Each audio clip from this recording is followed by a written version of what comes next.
boa tarde, sejam bem-vindos a esta sessão dos seminários da hora do almoço.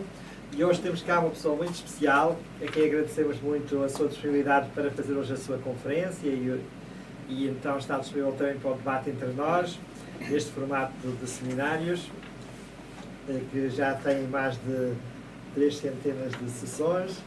E o tema de hoje é relações entre jornalismo e literatura e a obra concreta, que é um exemplo dessas relações bem interessante, do Dr. João Ceis e Silva, que aceitou amavelmente então estar entre nós hoje.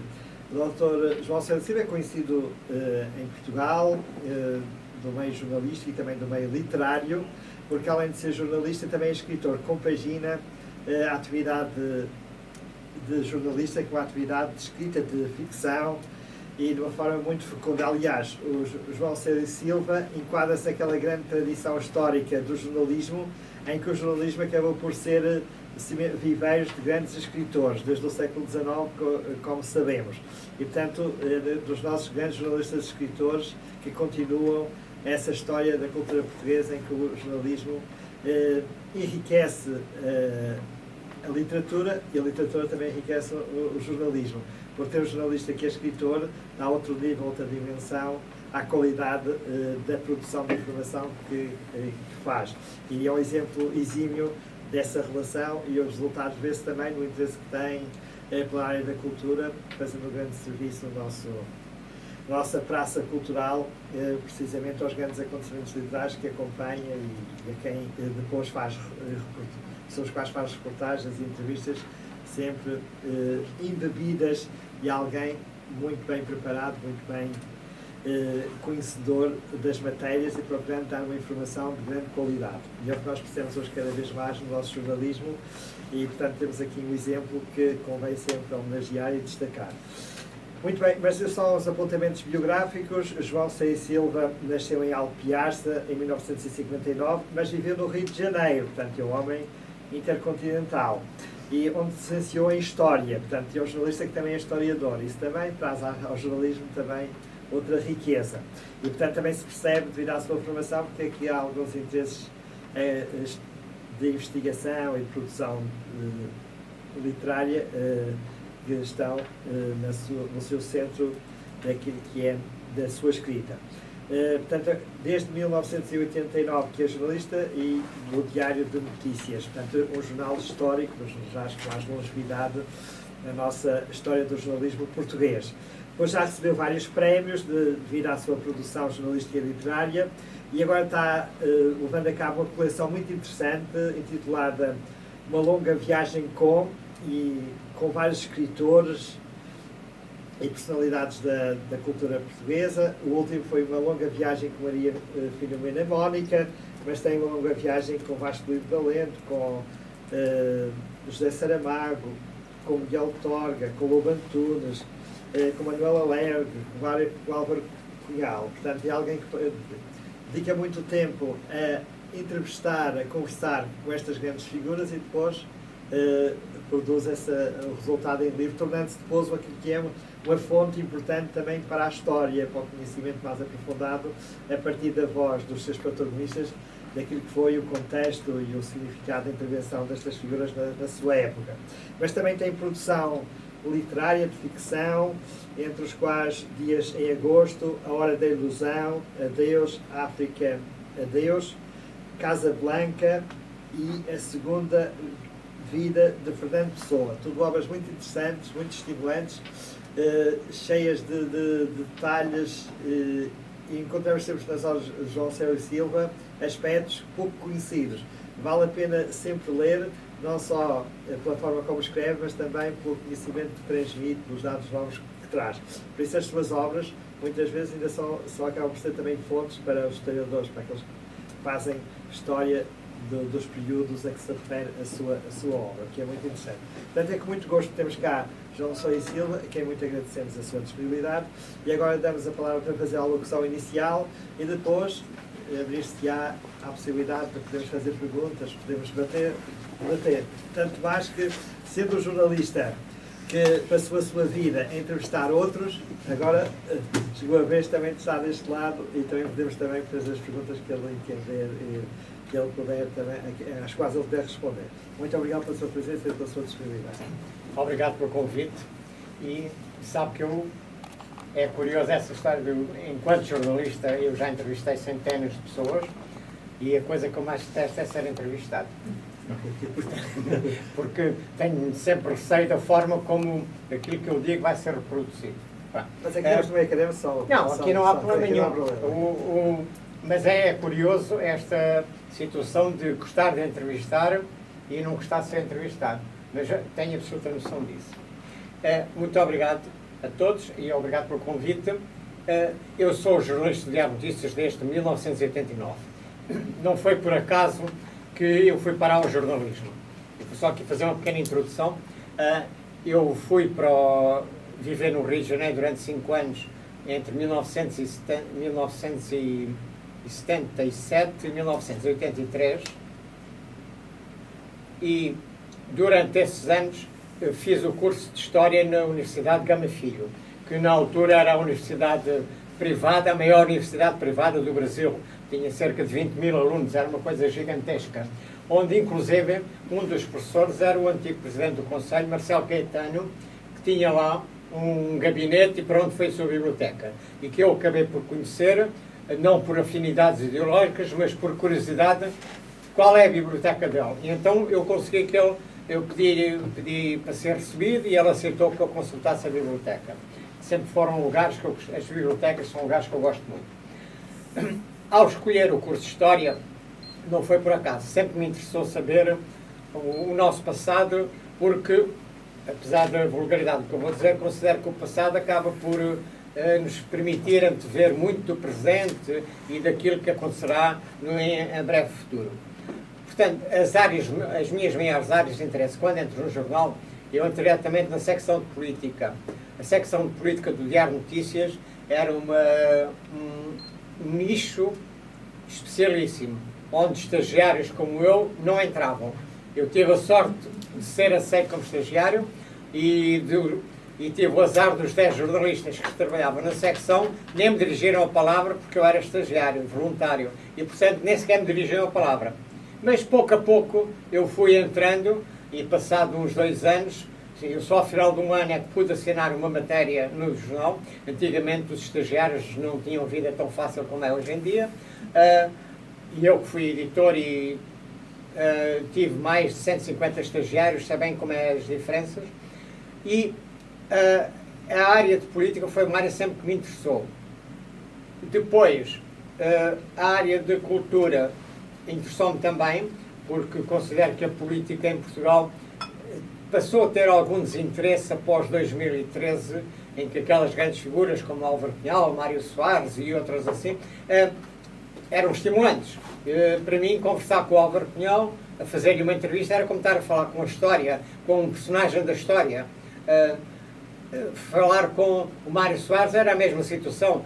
Eu já estava a entrevistá-lo, mas estava a falar com um personagem que já estava na história e que iria ficar na história. Portanto, era uma situação muito, muito interessante.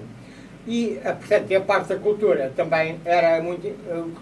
Foi a área que eu me dediquei mais nos últimos anos, porque acho que é muito importante conhecer os romances, os livros de história, os livros de não-ficção que estão a ser publicados. Designadamente, a parte da cultura que eu mais gostava era a parte dos escritores de entrevistar. Eu entrevistei imensa gente, nem todos de parte da ficção. Lembro, por exemplo, que há uns 5 anos entrevistei aquele cientista muito famoso, Yuval Noah Harari, que nunca tinha sido entrevistado para Portugal. E que eu, que era da área da política e da cultura, de repente estava a trabalhar com uma matéria extremamente complicada, que não era aquela que eu tinha trabalhado durante 30 anos. Mas eu, como gosto de me empenhar nesses desafios, não teve qualquer problema em estar a investigar, ler os livros e preparar essas entrevistas. E são entrevistas que, desde o advento da internet, que depois passam a ter 100 mil visualizações num dia. Essa do Yuval, por exemplo, teve mais de 100 mil visualizações num dia e depois o turbilhão da net entra e passa para o mundo inteiro. onde se fala português, e não só, porque eu nessa entrevista, como as perguntas eu tinha, as entrevistas teve que ser por escrito, porque ele não aceitava que fosse oralmente, por questões de agenda, e então eu publiquei a entrevista toda em português e depois uma segunda entrevista toda em inglês. Portanto, a entrevista correu para o mundo inteiro. É um dos benefícios da internet, é que vamos a todo lado. Na hora em que é publicada a entrevista ou a matéria no jornal, ela entra para todo lado. Porquê o jornalismo e como é que eu acabo por também publicar os livros? Eu acho que há hoje em dia muitas pessoas que criticam haver tantos jornalistas a publicar livros. Eu tento evitar ser apenas mais um jornalista a publicar livros. Este da Maria Filomena Mónica, que é uma investigação que resulta de conversas que tratam de vários assuntos de história, de sociologia e da cultura. São trabalhos que demoram um ano e meio de conversas, até 2 anos no caso do António Lobo Antunes, e no caso do José Saramago levaram 2 anos por questões de agenda, e são trabalhos muito grandes, em que resultam 1 milhão de caracteres que têm que ser reduzidos a meio milhão, portanto é uma situação muito complicada. Mas eu achei, assim, eu quando era adolescente tive o sonho tinha 2 sonhos: dar aulas na universidade, só na universidade, e escrever, e ser escritor. Para me licenciar em História, tive a experiência de dar aulas e acabei por desistir de dar aulas. Não decidi que não era o meu rumo. Para escrever, achei que sem a prática, por exemplo, do jornalismo, seria muito complicado ganhar o traquejo para se escrever.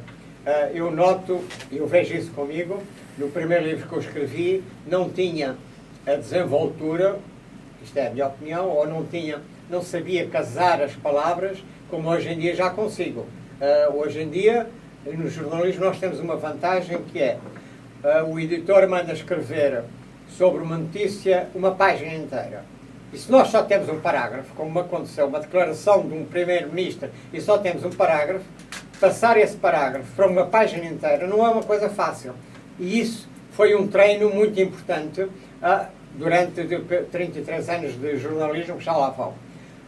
O jornalismo acabou por ser essa opção. Eu entrei como estagiário voluntário no Diário Notícias, que era o jornal na altura que me interessava. É um jornal que tem 158 anos, portanto, era um jornal com um passado muito grande, e até porque tinha um arquivo gigantesco. E esse arquivo possibilita ao jornalista que não quer apenas ir à internet, à Wikipédia ou outras coisas, saber as coisas, vai ao arquivo e encontra um mundo de fotografias que estão guardadas dentro de caixotes, porque são milhares e milhares e milhares, e encontra pormenores fabulosos nessas fotografias, encontra matérias, encontra recortes de outras alturas, e portanto esse arquivo era uma das minhas fantasias a propósito do Diário Notícias. E eu penso que hoje em dia poucos jornalistas consultarão o arquivo, e eu estou sempre interessado porque se descobrem. Ainda no outro dia, por morte de um dos empresários portugueses, o Belmiro de Azevedo, a secção de Economia pediu-me que eu fizesse isto já foi há uns 4, 5 anos, pediu-me que eu escrevesse o obituário, e eu fui ao arquivo e encontrei histórias da história do Belmiro de Azevedo que os outros jornais não conseguiam publicar porque não tinham esse arquivo. Portanto, o jornalismo servia-me a mim como para cumprir o sonho de adolescente de querer ser escritor. Mas só comecei a escrever muito mais tarde, e o primeiro livro surge quase por acaso, porque em 2000 fez-se em Portugal a recriação da viagem do Pedro Álvares Cabral. Portanto, a viagem que leva o Pedro Álvares Cabral a encontrar o Brasil, a estar ali, a chegar ao Brasil. E eu ofereci-me no jornal para ir na caravela. A viagem era recriada exatamente numa caravela. Naquela altura, que poucas diferenças tinha em relação às de 500 ou 600, portanto não havia grande diferença, a não ser tinha um motor porque era obrigado por lei, e tinha um telefone satélite porque era obrigado por lei. O motor, não havia combustível suficiente para fazer a viagem toda, portanto o motor era usado apenas como quando o Pedro Álvares Cabral e outros navegadores tinham aquelas paragens de vento e ficávamos parados eles ficavam no Equador durante dias. tinham que pôr os barcos, os botes dentro de água e remavam para puxar as caravelas a saírem daquelas zonas sem vento.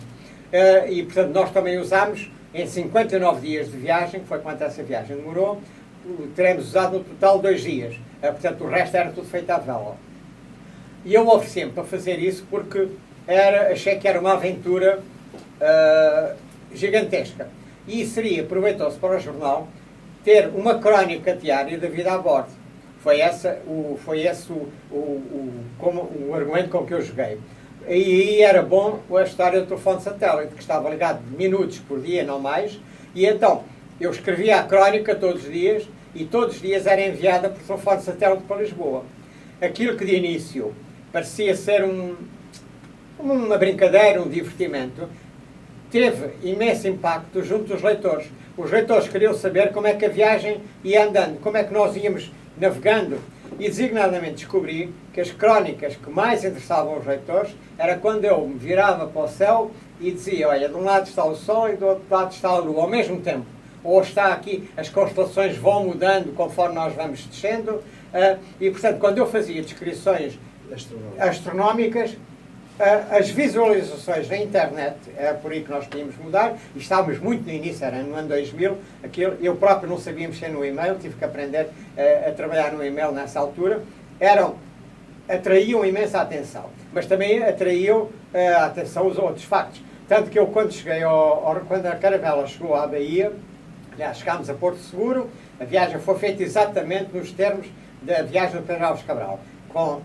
O Pedro Álvares Cabral nunca parou, foi sempre a andar. Nós parámos na Madeira, em Cabo Verde, para encher os depósitos de água e fomos diretos a Porto Seguro. E quando chegámos depois à Bahia, houve um sujeito que veio falar com um brasileiro que veio falar comigo e disse, olha o Pedro Vaz de Caminha.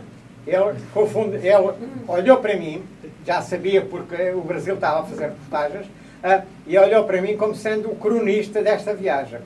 E daí nasce o primeiro livro, porque depois a Comissão dos Descobrimentos decide publicar as crónicas em livro. E eu acrescento a essas crónicas os textos que não cabiam, porque a crónica tinha um tamanho certo e depois sobrava-me sempre material e outras crónicas que eu tinha escrito. Portanto, esse é o primeiro trabalho.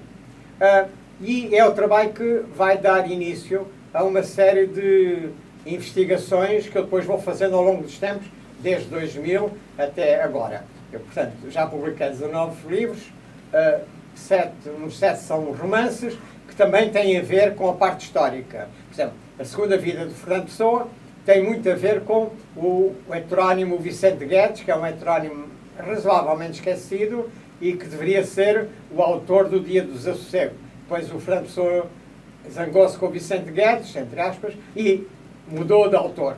E, portanto, Vicente Guedes ficou esquecido. E eu vou buscar essa hipótese do Vicente Guedes, se não tivesse sido posto lá pelo Fernando Pessoa, quem seria o Vicente Guedes? Portanto, há sempre um objetivo, ou cultural, ou histórico. 2 dos livros que eu fiz, um chama-se 1961, o ano que mudou Portugal, e 1975, o ano do furacão revolucionário. Ou seja, são 2 livros que têm um caráter muito jornalístico, porque não existiu em Portugal até à altura uma cronologia desses anos. O ano de 1961 é um ano de viragem completa em Portugal, da história de Portugal, porque começa com o desvio do Paquete de Santa Maria, tem o golpe do Botelho Muniz que pretende derrubar o Salazar, entretanto tinha começado a guerra em Angola, há o fim do Forte de Ajudá, que era um enclave mínimo no atual Benin, em que Portugal tinha uma fortaleza, há a Goa da Mão e Dio, há o desvio do avião da TAP que vem de Casablanca para Lisboa, ou seja, há uma série de acontecimentos que infernizam a vida do governo Antão e de Salazar e que não há uma cronologia desses dias. Então eu resolvi fazer do dia 1 de janeiro até o dia 31 de dezembro de 1961 essa cronologia. A cronologia é sempre feita em função dos jornais. Neste caso, foi feita em função do arquivo de Diário de Notícias, que era o mais constante daquela altura. Não era porque eu trabalhava lá, era porque era o mais constante.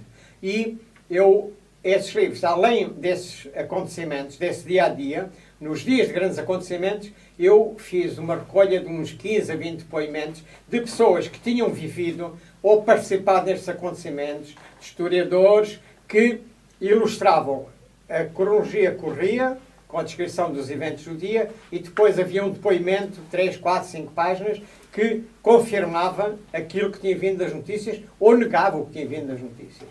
O de 75 foi um dos anos mais turbulentos da história de Portugal, desde o seu início, porque demora 15 meses. Esse ano começa ainda em 74, o chamado Verão Quente, e que também não havia uma cronologia. Hoje em dia creio que já há mais uma, mas na altura, quando eles saem em 2011, 2012, não havia uma cronologia desses dias.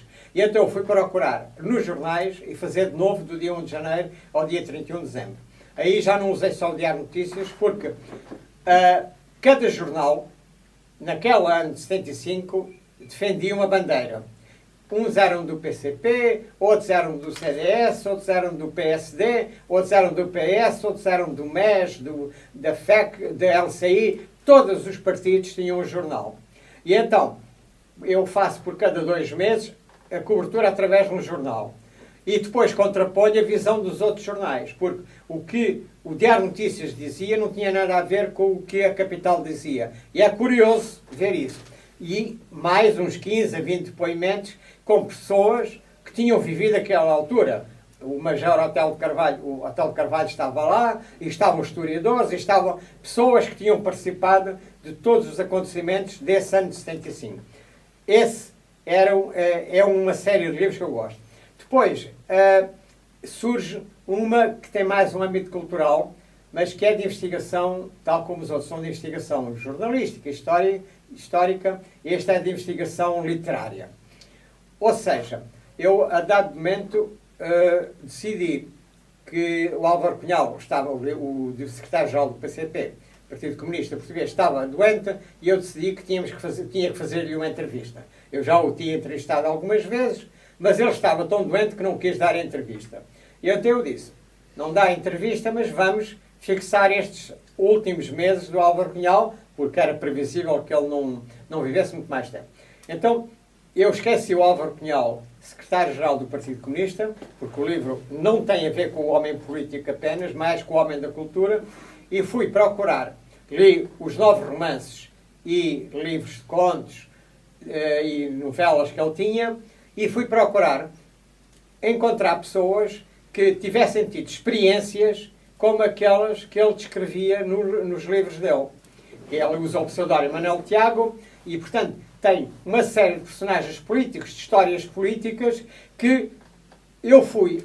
Foi uma coisa estranhíssima. Eu tinha lido os 9 livros e então, enquanto fazia entrevistas a pessoas que eu tinha andado à procura, que poderiam ter conhecido o Álvaro Cunhal, ter vivido aquela época, e depois é espantoso a forma como quando se sai para a rua, encontram-se depoimentos que não estamos à espera.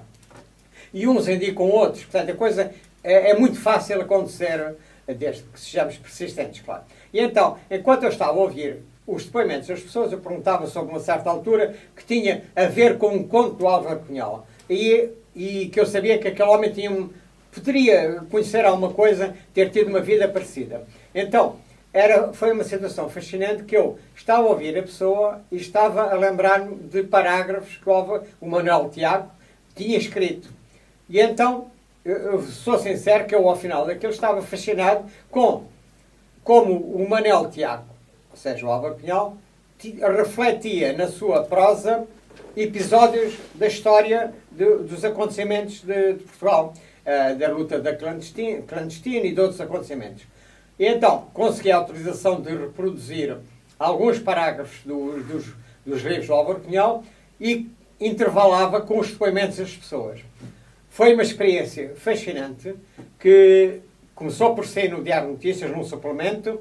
Era um suplemento chamado DNA, que tinha 32 páginas e tinha várias secções e tinha sempre uma grande reportagem. Esta deveria ter entrado em 8 páginas. Mas o editor, na altura, o Pedro João Duarte, gostou da ideia, gostou daquilo, começou por ler e disse, vai escrevendo. E eu, quando acabei de escrever, em vez de ter os 30.000 caracteres, tinha 160.000. que era basicamente meio livro. Então o que é que ele faz? Limpa a revista toda e o suplemento sai apenas com essa procura do Álvaro Cunhal. O livro, esse suplemento sai, aquilo correu muito bem, na altura tenho a proposta para passar aquilo a livro, que era a última coisa que eu imaginava que acontecesse. Mas tinha a ver com a busca histórica, a investigação sobre o passado, que estava refletido no suplemento. Pronto, eu aceito passar aquilo a livro, mas com a condição de aumentar os depoimentos, que não podia dar o mesmo que já tinha saído no suplemento. Entretanto, o Álvaro Cunhal morre semanas depois. E então a direção decide republicar o suplemento. Ou seja, em 2 meses, o mesmo suplemento sai 2 vezes no jornal. Porque quem não tinha apanhado da primeira vez, com a morte do Álvaro Cunhal, queria ter aquele documento. Portanto, eu chamo isto de investigação literária porque é baseado nos romances e nas novelas e nos contos do Álvaro Cunhal. A partir daí, eu começo a alargar o leque. O livro chama-se Uma Longa Viagem com Álvaro Cunhal.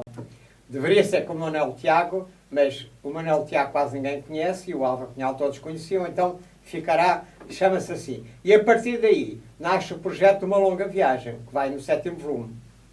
Segue-se Uma Longa Viagem com o Miguel Torga, que eu considero que é um autor demasiado esquecido e que tem teatro, poesia, ficção, não ficção, tem livros, tem material muito interessante. Tem, por exemplo, a criação do mundo, tem relatos fabulosos. E eu fui à procura de pessoas que tinham convivido com ele, que o tinham conhecido, e usa a estrutura do livro do Miguel Torga Portugal, que vai aos vários distritos de Portugal, e em cada distrito eu vou pegar nos géneros do Miguel Torga, num teatro, na poesia, em várias coisas, e transporta a entrevista e a descrição que ele faz daquele distrito e da área que é tratada. Depois, segue-se um desafio maior, que é uma longa viagem com o José Saramago. José Saramago, quando eu falo com ele, ele diz: não quero, estou cansado, não tenho nada para dizer. E eu disse: não tem problema. Entreguei-lhe um dossiê com aquilo que eu queria fazer com ele, e 10 meses depois ele aceitou conversar. E durante 2 anos conversámos em várias sessões, aqui, a maior parte delas em Lisboa, e depois, devido à doença que ele teve, no meio do trabalho, eu acabei por ir a Lanzarote. Eu só queria que as conversas decorressem em Lisboa e nunca em Espanha.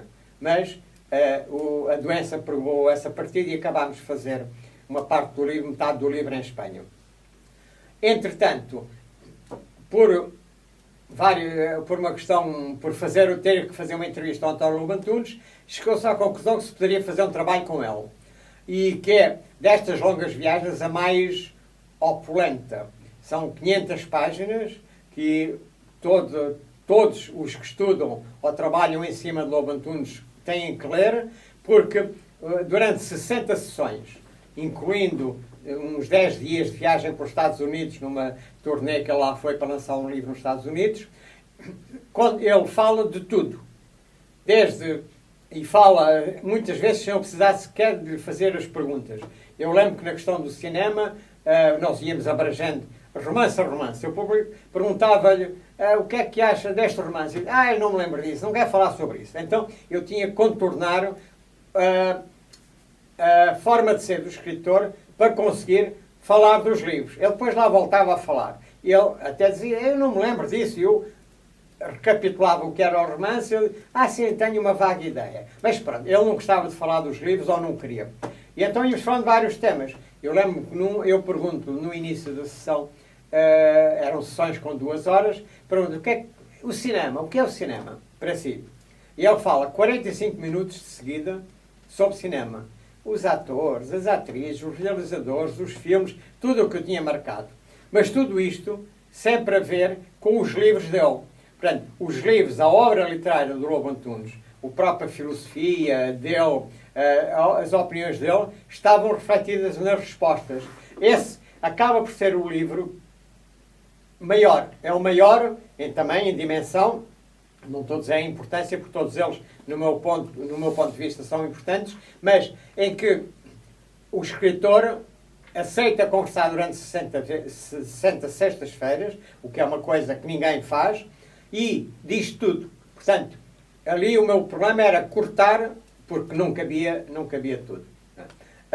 Depois surge um com Manuel Alegre. Entretanto, há um grande desafio, que é com o Vasco Polido Valente. Eu considerava que o Vasco Polido Valente tinha um lado académico extremamente importante. A maior parte destas longas viagens tem a ver com pessoas que escrevem ficção ou não ficção, mas basicamente são escritores.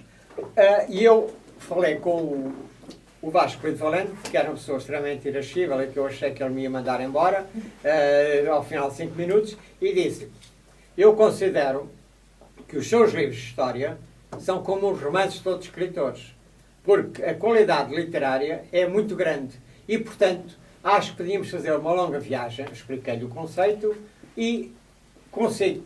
Vamos passando pelos seus vários livros, vamos ouvindo as suas opiniões e fazíamos isto. Estranhamente ele aceitou. Toda a gente apostou que eu nunca conseguiria falar com ele e que ele não teria paciência para fazer. Mas ele aceitou. Eu acho que ele já estava, vamos já dizer, a aproximar-se do fim da vida e talvez tenha pensado que poderia ser um bom testamento. Deixar um testemunho. Não sei, isto é uma opinião que eu nunca consegui perceber qual foi o clique, que eu fui lá, expliquei-lhe a ideia e ele disse: vou pensar. E depois mandou-me chamar, nós moramos muito perto, então eu fui lá e ele disse que sim, avançávamos e marcou logo a outra, começou por uma quinta-feira, depois passámos para a segunda-feira e pronto. Que eram estas conversas, e a seguir seguiu-se este, o último, que é com Maria Filomena Mónica, que segue o mesmo modelo. Pega em toda a obra dela, pega nas ideias dela e bem. O caso do Vasco Polido Valente, não sendo o historiador tradicional, tinha essa vantagem de ter sido também político e principalmente colunista. Não é dos comentadores que nós hoje em dia temos fala sobre tudo, mas ele era um grande colunista e escreveu nos principais jornais e participou em alguns momentos políticos, designadamente nos tempos de Sá Carneiro e depois ainda nos tempos de Mário Soares, e portanto tinha toda uma história. O desafio que eu lancei por cada longa viagem tem sempre um conceito. No caso do Vasco Polido Valente, eu pedi que vamos olhar para o Portugal atual, portanto, Portugal de há 3, 4 anos, a partir da saída do rei e da corte para o Brasil, em 1807, e vamos viajando pelo século XIX, que era a grande paixão do Vasco Polido Valente, até hoje, e saber o que é que hoje ainda existe fruto dessa época, ou o que é que foi importante para formar o atual Portugal.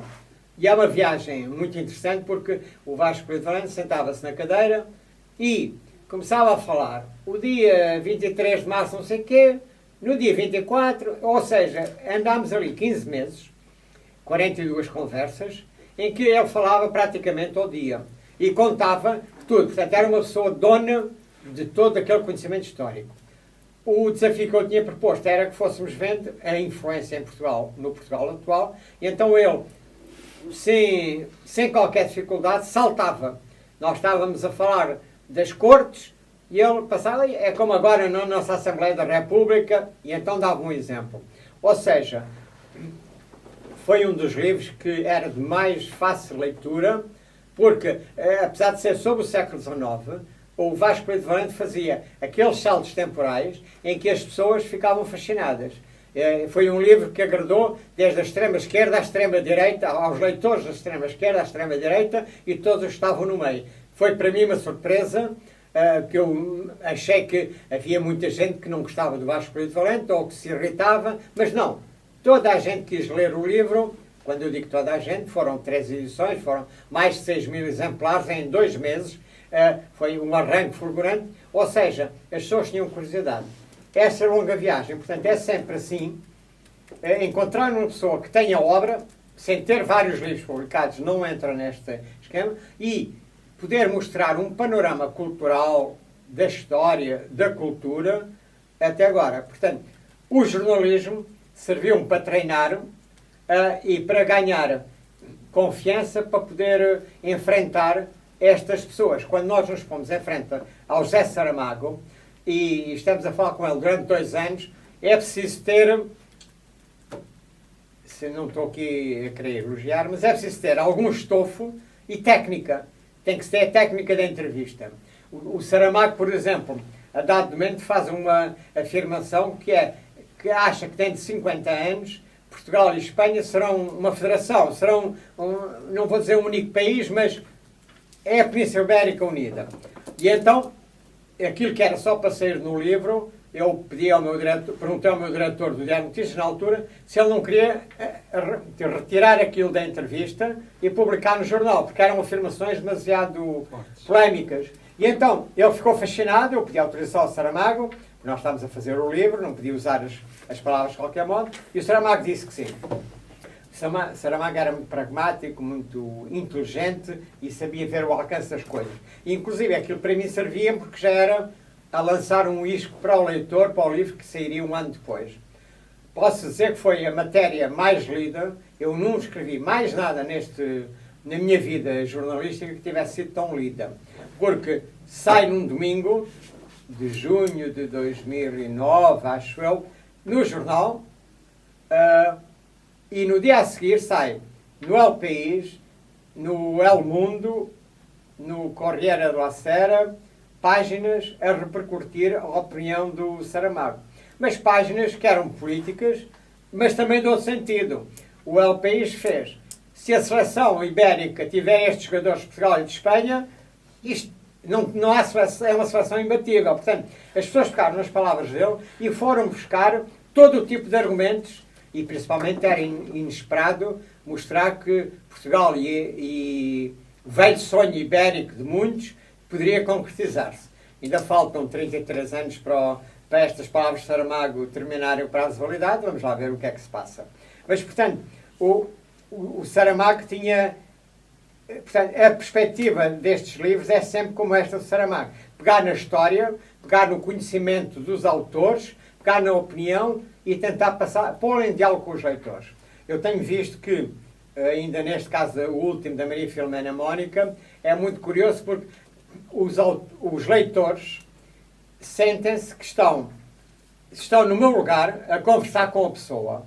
É essa o grande benefício do jornalismo, é conseguir transmitir a conversa como se fosse cada leitor está sentado no sofá a conversar com a Filomena Mónica, ou com o Saramago, ou com o Lobo Antunes.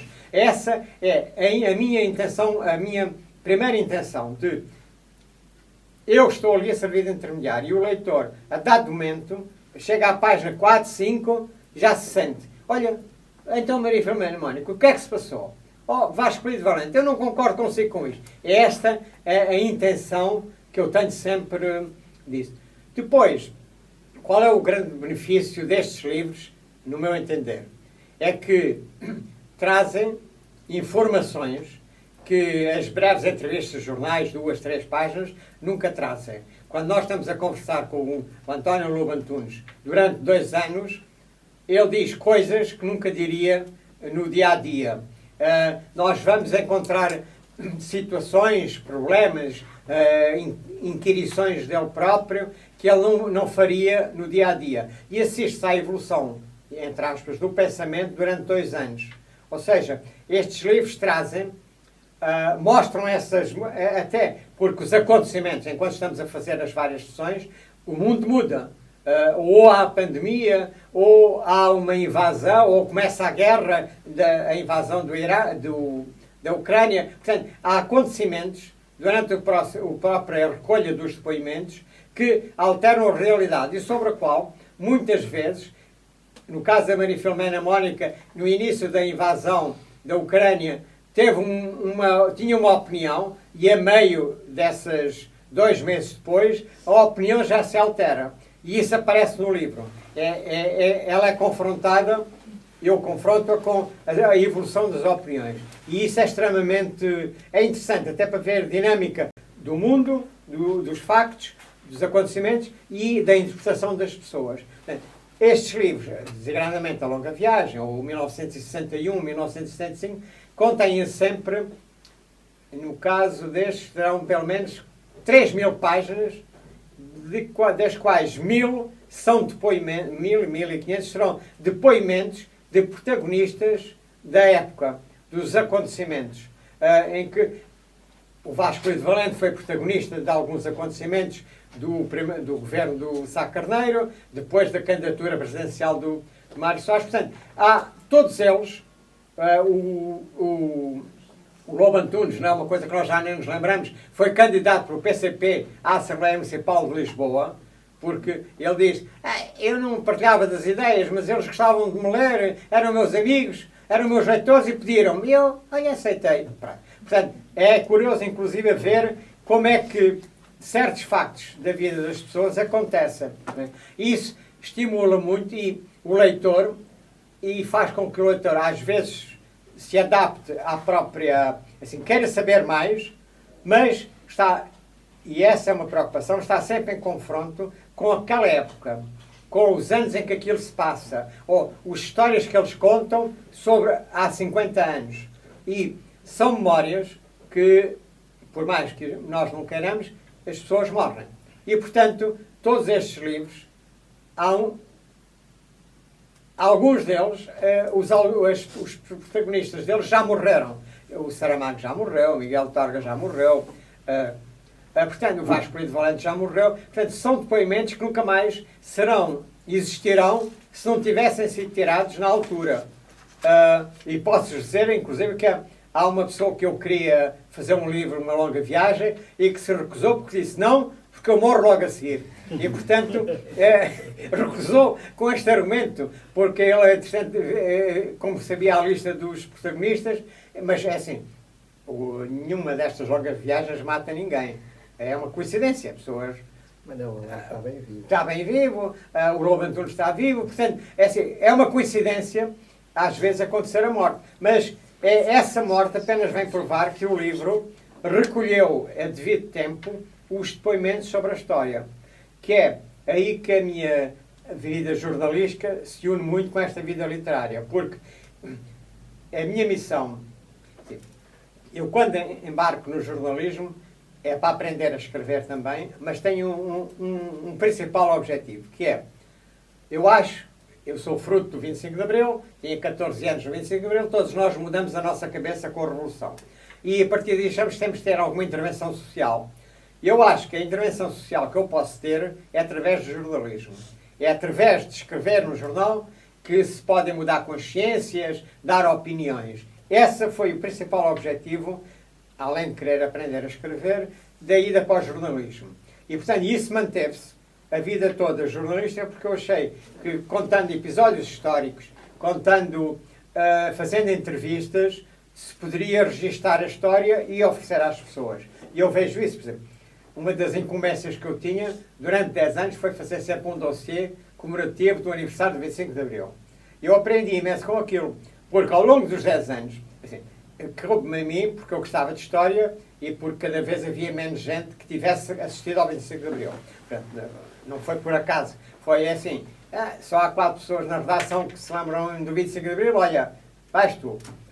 E então, eu lembro-me de cada ano tinha que encontrar um conceito diferente para o trabalho, e eram sempre trabalhos de 8 a 12 páginas, portanto, era muita coisa. E também me lembro de o conceito ia mudando, e cada vez ia-se olhando o 25 de Abril já de outra forma. E, aliás, eu estou muito curioso de ver como é que, agora no próximo ano, que faz 50 anos da Revolução, que a Revolução faz 50 anos, como é que se vai olhar para a Revolução. E eu duvido muito que os vencidos tenham algum lugar no relato que vai na evocação da Revolução. Só os vencedores, e alguns, muito poucos vencedores, é que vão conseguir fazer a evocação da Revolução. Portanto, não há nada melhor para quem gosta de jornalismo, de história, até de olhar a sociedade. O próximo ano nós estamos, tal como durante a pandemia se conseguiu observar um mundo inimaginável, nós agora vamos estar perante uma data histórica em que podemos olhar como é que foi o mundo e como é que nós o olhamos. Que é essa a minha tentativa nestes livros.